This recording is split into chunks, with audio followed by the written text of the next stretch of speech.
The screen of my iPhone lit up with a number I hadn't seen in 2 years. My hands trembled slightly as I stared at it, memories flooding back of that devastating night when everything fell apart. Mark's name flashed insistently, demanding attention just like he always had. I let it ring 4 times before answering. "Hello?" My voice was steady, calmer than I felt. "Sarah?" Mark's voice cracked. He sounded different, desperate, broken. Nothing like the confident man who'd walked out on me 2 years ago after gambling away everything we built together. "My name is Sarah Mitchell, and at 34, I was listening to my estranged husband cry into the phone after destroying our life savings and abandoning me with crushing debt. The irony wasn't lost on me. I've made a huge mistake," he sobbed. "I should never have left. You have to let me explain." I gazed around my office, my real estate office, to be precise, taking in the awards lining the walls, the stack of closing documents on my desk, and smiled. 2 years ago, this conversation would have shattered me. Now it was just another Tuesday afternoon. "Sure, Mark," I said, keeping my tone neutral. "Let's meet. We can talk about everything." He exhaled sharply, relief evident in his voice. "Really? God, Sarah, thank you. I knew you'd understand. You always understood." That's what he counted on. My understanding, my forgiveness, my tendency to see the best in people even when they showed me their worst. It's what had kept me with him through the small lies that became bigger, through the investment opportunities that drained our savings account, through the credit card debt he hid until it was too late. "Cafe Luna, tomorrow at 2. I suggested, naming the coffee shop where he'd first told me about cryptocurrency, his eyes shining with dreams of quick riches. "We can discuss everything there." "Yes, perfect," he agreed quickly. "I'll tell you everything, explain about the crypto market crash, about DeFiMax, and how they promised." "Tomorrow, Mark," I cut him off. "We can talk about it all tomorrow." After hanging up, I leaned back in my chair, my mind drifting to that night 2 years ago. I'd come home from my job as a middle school math teacher to find Mark pacing our small apartment, his face ashen. "It's gone," he'd said, his voice hollow. "All of it. DeFiMax. The platform collapsed. They took everything." I'd stared at him, uncomprehending at first. "What do you mean, everything?" "Our savings, the house down payment, the investment accounts." He'd swallowed hard. "I thought I could double it, triple it. The returns they were promising." The room had started spinning as the magnitude of what he was saying hit me. Nearly $200,000. Every penny we'd saved over 8 years of marriage, gone in a crypto scam. But that wasn't even the worst part. "There's more," he'd whispered, unable to meet my eyes. "I took out some loans, credit cards in our names. I was trying to recover the losses, make it back before you noticed. $50,000 in credit card debt. He forged my signature, opened joint accounts, maxed them out chasing his crypto dreams. And now he was running away, leaving me to deal with the aftermath. "I can't face this," he'd said, grabbing his pre-packed bag. "I'm sorry, Sarah. I'm so sorry." I'd watched him walk out, too stunned to cry, too numb to stop him. The next day, I'd learned he'd quit his job at the tech startup where he worked. His phone was disconnected. He'd vanished, leaving me with nothing but debt and broken promises. But that night, sitting among the ruins of our life together, something had shifted inside me. I'd always been good with numbers, had always understood the power of compound interest and smart investments. I tried to tell Mark that get-rich-quick schemes never worked. That patient, strategic growth was the key to building wealth. He'd never listened. He wanted fast money, crypto millions, the excitement of high-risk trading. And now here I was at 32, starting over with less than nothing. The next morning, I called in sick to work and started making plans. First, I contacted a lawyer who specialized in debt and divorce cases. Then I called my brother Mike, who'd been in real estate for years. "I need a change," I told him. "I need to rebuild, and I need to do it my way." Mike had listened, really listened, as I laid out my plan. I'd always helped him with the financial aspects of his real estate deals, understanding market analysis and investment potential. Now I wanted to do it myself. "You'd be great at it," he'd said. "But what about the teaching job? The benefits, the stability?" "I'll keep teaching for now," I'd replied. "But nights, weekends, I'm going to study for my real estate license. I'm going to learn everything I can about property investment, about building real wealth." And I did. For 6 months, I worked my teaching job, studied real estate in every spare moment, and systematically negotiated with creditors to manage the debt Mark had left me with. I lived on rice and beans, sold everything I could, and put every extra penny toward paying down those credit cards. I got my real estate license on a Wednesday.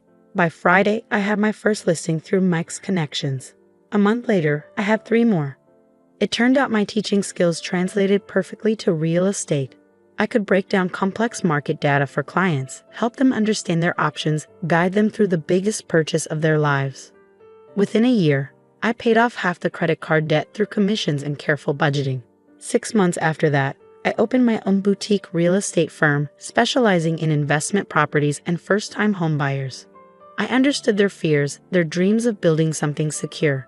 I'd lived it. Now, sitting in my office 2 years after Mark walked out, I was debt-free and running a successful business.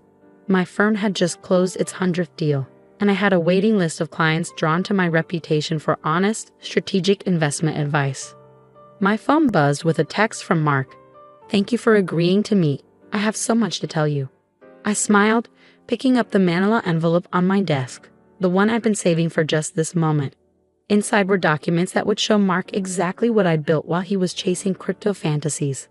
Tomorrow at Cafe Luna, he'd learn that sometimes the slow, steady path was the one that led to real success. And maybe, just maybe, he'd finally understand what he'd walked away from. I opened my laptop and pulled up the latest property listings. I had a client meeting in an hour, a young couple looking to buy their first home. They'd saved carefully, done their research, and were ready to build their future the right way. Cafe Luna hadn't changed much in 2 years. The same rustic wooden tables, the same artisanal coffee menu, the same large windows overlooking downtown. I arrived 15 minutes early, choosing a table in the corner where Mark and I had once planned our future overlaps and dreams. I set my leather portfolio on the table, along with the manila envelope. My real estate company's logo, Mitchell Properties, was embossed in gold on both. A small detail, but one I knew wouldn't escape Mark's notice. He walked in at exactly 2 p.m., and I barely recognized him. Gone was the designer suit, the expensive watch, the carefully styled hair. Instead, he wore wrinkled chakis and a faded polo shirt that had seen better days. His face was thinner, with dark circles under his eyes that spoke of sleepless nights. "Sarah," he breathed, stopping short when he saw me. "You look amazing." I did look good, I knew that. Success had given me a confidence that no designer clothes could match. My navy blazer and silk blouse weren't just expensive. They were earned. "Sit down, Mark," I said, gesturing to the chair across from me. "Would you like some coffee?" He slumped into the seat, running a hand through his unkempt hair. I actually can't afford." "I'll get it," I cut in, signaling the barista. "Still take your Americano with an extra shot." He nodded, looking almost ashamed. Once our drinks arrived, we sat in silence for a moment, the weight of 2 years hanging between us. "Sarah," he started. "Let me go first," I interrupted, opening my portfolio. "Before you tell me whatever you came to say, I want to show you something." I pulled out a series of photographs, laying them on the table one by one. Beautiful homes, modern office buildings, luxury apartments, all properties I'd helped clients buy or sell over the past 2 years. "These are just a few of my recent deals," I said calmly. "Mitchell Properties specializes in investment real estate. We've closed over 100 transactions in the past year alone." Mark's eyes widened as he looked at the photos, then at me, then back at the photos. "Mitchell Properties? You started your own company?" I nodded, pulling out more documents. "After you left, I had 2 choices. I could let your mistakes destroy me, or I could rebuild. I chose to rebuild."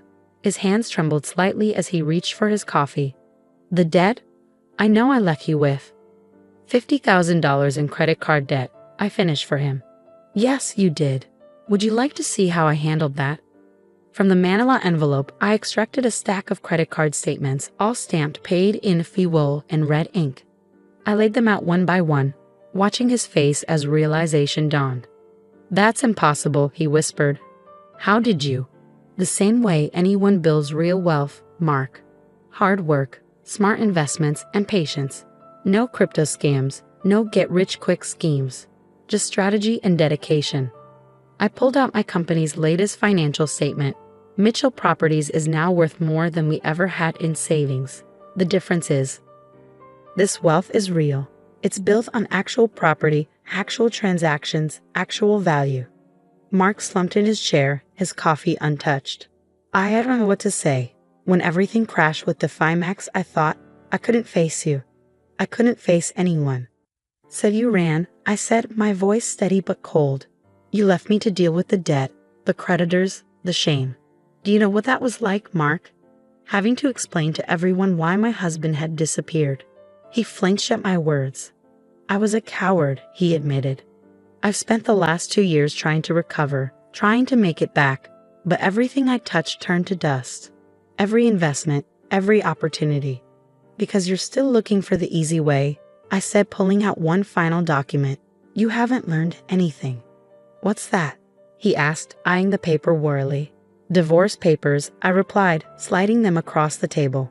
Already filled out, just waiting for your signature. His face crumpled. Sarah, please, I came back because I still love you. We can start over, rebuild together. I've changed, I swear. I studied him for a moment, remembering all the times I believed his promises, all the times I'd given him another chance. But I wasn't that person anymore. You want to know the biggest lesson I learned after you left? I asked, leaning forward slightly. Real value isn't about quick returns or crypto millions. It's about building something sustainable, something that helps others while helping yourself. I tapped the stack of property photos. Every one of these transactions represents a family finding their dream home, an entrepreneur starting their business, an investor building their portfolio the right way. That's real wealth, Mark. That's real success. He stared at the divorce papers, his hands clenched in his lap.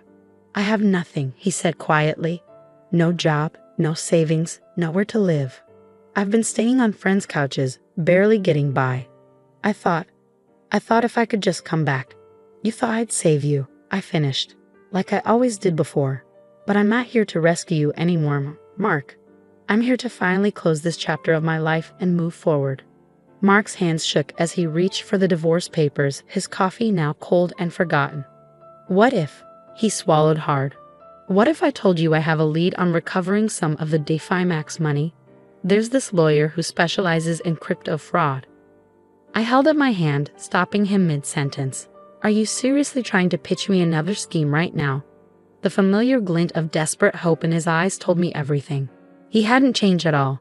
He was still looking for the easy way out, still trying to chase phantom riches instead of building something real. It's not a scheme, he insisted, leaning forward. This lawyer, he's already helped other victims recover their investments. We cold. There is no we anymore, Mark. I interrupted, my voice firm. And there's nothing to recover. That money is gone. But that's not why you're really here, is it? He fell silent, unable to meet my eyes. I waited, letting the moment stretch until he finally spoke again. I saw the article about you in Business Weekly, he admitted quietly. Your company's expansion, the new development project downtown. When I realized how successful you've become, you thought you could come back and benefit from everything I've built? I finished for him.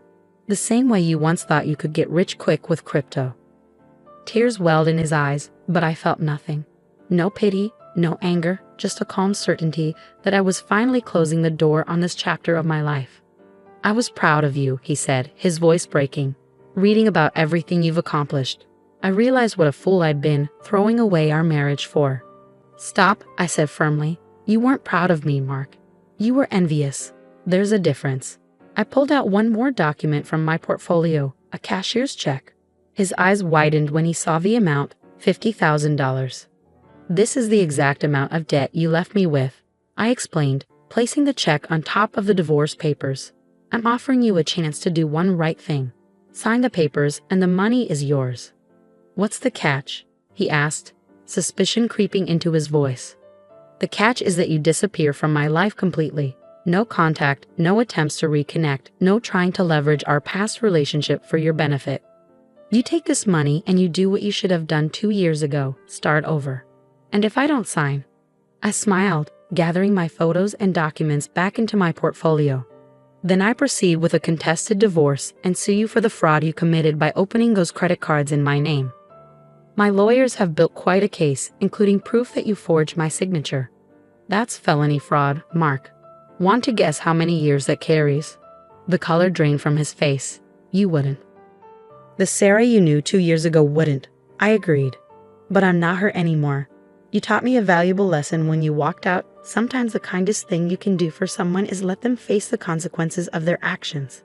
His hands trembled as he reached for the pen I'd placed on the table. For a moment, I thought I saw a flash of the man I'd once loved. The one who'd made me laugh, who'd dreamed big dreams with me on Sunday mornings. But that man was gone, replaced by someone I barely recognized. As he signed the papers, I felt a weight lift from my shoulders. It was really over. The check won't bounce, he asked, and I almost laughed at the irony. Even now, he was worried about being scammed. Unlike crypto tokens, Mark, real estate generates real money. The check is good. He stood up, clutching the check like a lifeline. I really did love you, Sarah. No, I said softly, you loved the idea of me, the supportive wife who would always be there to clean up your messes. But that's not love, Mark. That's dependence. After he left, I sat there for a while, finishing my coffee and thinking about the journey that had brought me here. The night he'd walked out had felt like the end of my world, but it had actually been the beginning. My phone buzzed with a text from Jessica, my newest agent. Client meeting in 30 minutes. The Hendersons are ready to make an offer on the downtown property. I smiled, gathering my things. The Hendersons were a young couple, reminded me a bit of Mark and me when we first started out. But unlike us, they were doing things the right way. Careful planning, thorough research, no shortcuts. As I drove to my office, I thought about the check I'd just given Mark. Some might think I was crazy, giving him money after everything he'd done. But I knew it wasn't really about him. It was about me, about finally cutting all ties with my past and moving forward without any loose ends. The next morning, I stood in front of my team at our weekly meeting. 20 ambitious real estate agents, all drawn to my firm's reputation for integrity and smart investment strategies. Remember, I told them, our job isn't just to sell properties. It's to help people build sustainable wealth, to guide them towards smart decisions that will serve them well in the long run. There are no shortcuts to success, but there is a proven path. Later that day, I received a final text from Mark. Thank you. I'm sorry for everything. I didn't respond. Instead, I focused on my computer screen, where I was reviewing plans for our newest project, a mixed-use development that would bring affordable housing and small business spaces to a struggling neighborhood. This was real value, real impact, real success. The manila envelope with the signed divorce papers sat on my desk, ready to be filed. Next to it was a framed copy of the Business Weekly article Mark had mentioned. The headline read, "From Teacher to Real Estate Mogul, How Sarah Mitchell Built a $1 Million Empire from Nothing." But they got it wrong. I hadn't built it from nothing. I built it from lessons learned, from hard work, from the ashes of broken dreams and betrayal. And in the end, that made it all the more valuable. I opened my calendar to check my next appointment. Another client meeting, another chance to help someone build their future the right way. This was my legacy now, not the money or the success, but the knowledge that I was helping others avoid the mistakes I'd learned from. The sun was setting over the city skyline, casting a golden glow through my office windows. From up here, I could see several properties I'd helped clients purchase, each one representing a dream realized through patience and persistence. Mark's final text still glowed on my phone screen, but I deleted it without a second thought. Some chapters need to stay closed, some bridges need to stay burned, and some lessons need to stay learned. Besides, I had work to do. Real work, building real value, one property at a time.